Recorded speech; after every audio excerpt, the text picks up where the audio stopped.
Bab 346. Panggil kakak.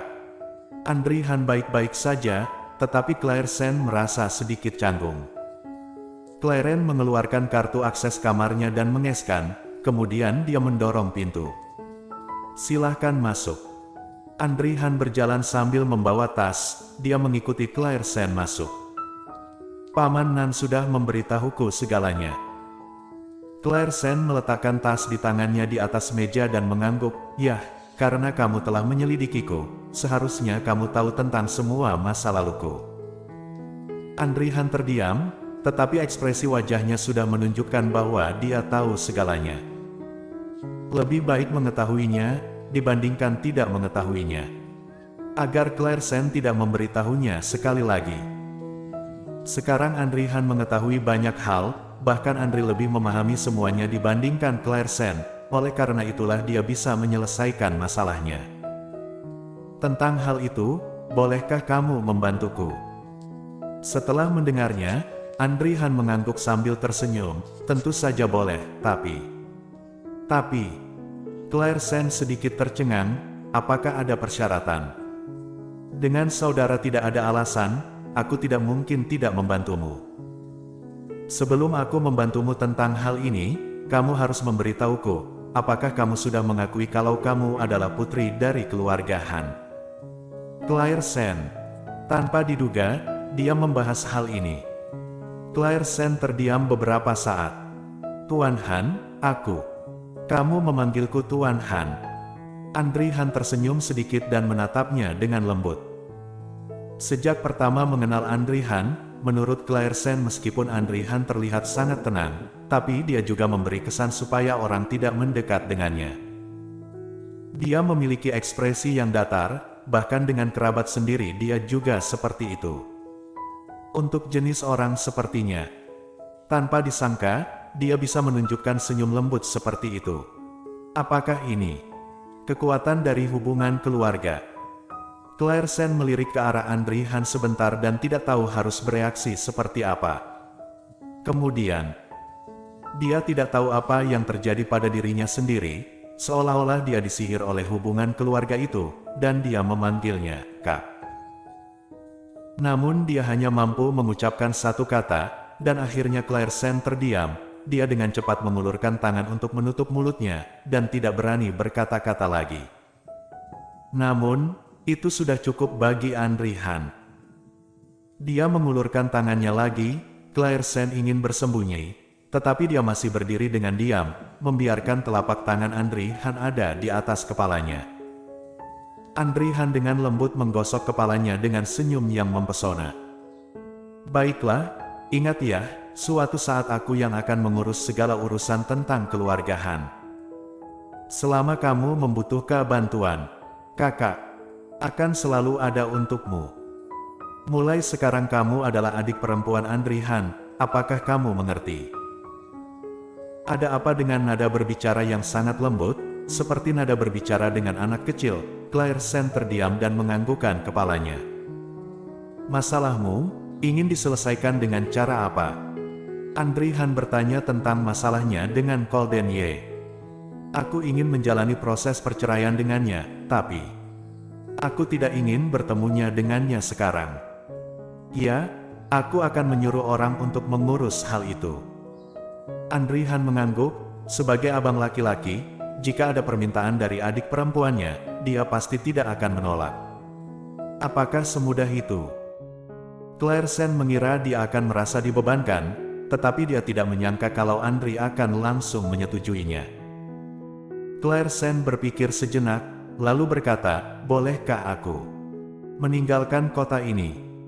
Karena dia, kamu tidak ingin tinggal di sini lagi.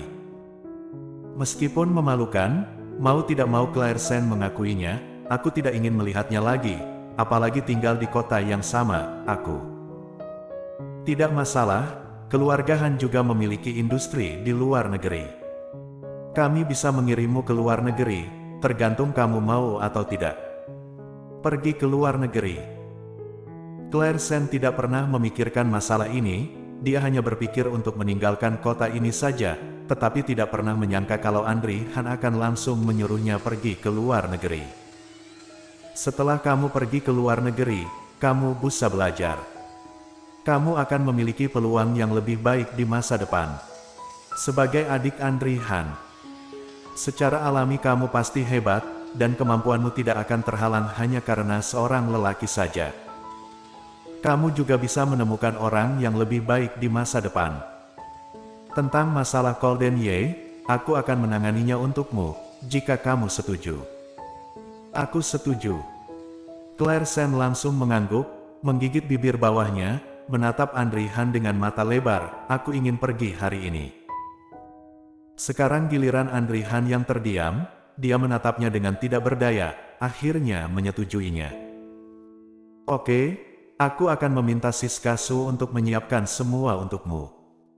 Kamu pergi bersiap dulu dan lihat apakah ada barang yang harus dibawa. Aku akan kembali ke perusahaan dulu. Setelah Andri Han pergi, Claire Sen pergi ke rumah untuk mengemasi barang-barang. Kemudian dia baru sadar, saat sedang mengemasi barang-barangnya, ternyata dia tidak memiliki apapun yang harus dibawa.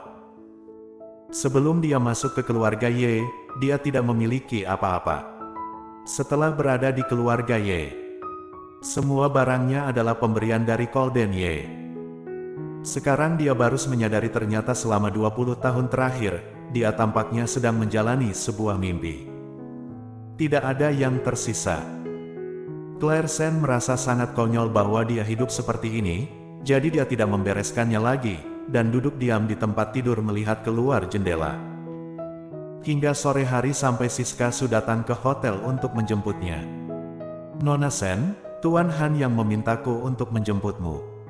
Aku sudah memesankan tiket pesawat untukmu. Malam ini jam 8, apakah tidak masalah? Tidak. Claire Sen menggelengkan kepalanya, itu bagus, terima kasih.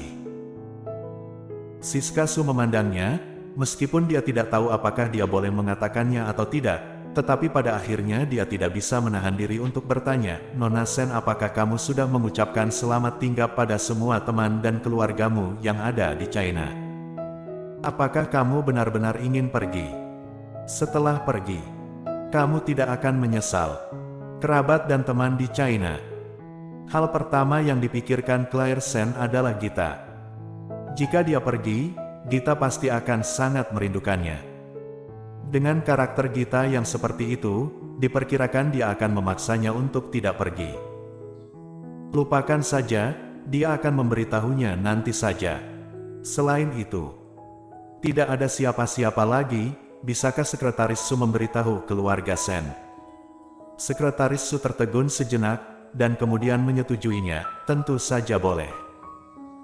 Selama Nona Sen perlu bantuan, aku pasti akan membantu. Kalau begitu, ayo pergi. Claire Sen mengambil tasnya dan bangkit berdiri. Siska Su tercengang, Nona Sen tidak membawa apa-apa. Dan langsung pergi. Tidak. Aku tidak punya apa-apa untuk dibawa, hanya beberapa pakaian, itu saja. Siska Su langsung mengantarnya ke bandara, mereka tiba di bandara jam 5. Masih ada banyak waktu, Tuan Andri Han sedang rapat, dia akan tiba di sini sekitar setengah jam lagi. Dia akan menemuimu dulu. Baik. Jadi mereka berdua menunggu di bandara selama setengah jam, Andri Han tiba. Kelihatannya dia datang ke bandaran dengan terburu-buru, karena Andri Han tampak sedikit lelah. Dia memberi isyarat kepada Siska Su, dan Siska Su mengeluarkan tiket dan beberapa berkas lainnya. Ini.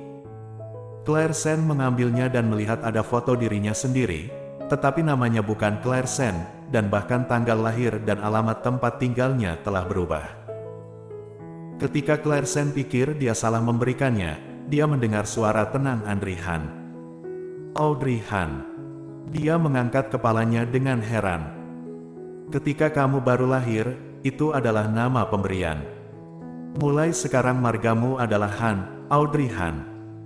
Audrey Han, Claire Sen menggosokkan jarinya pada foto itu. Apakah benar ini adalah namanya? Bersambung.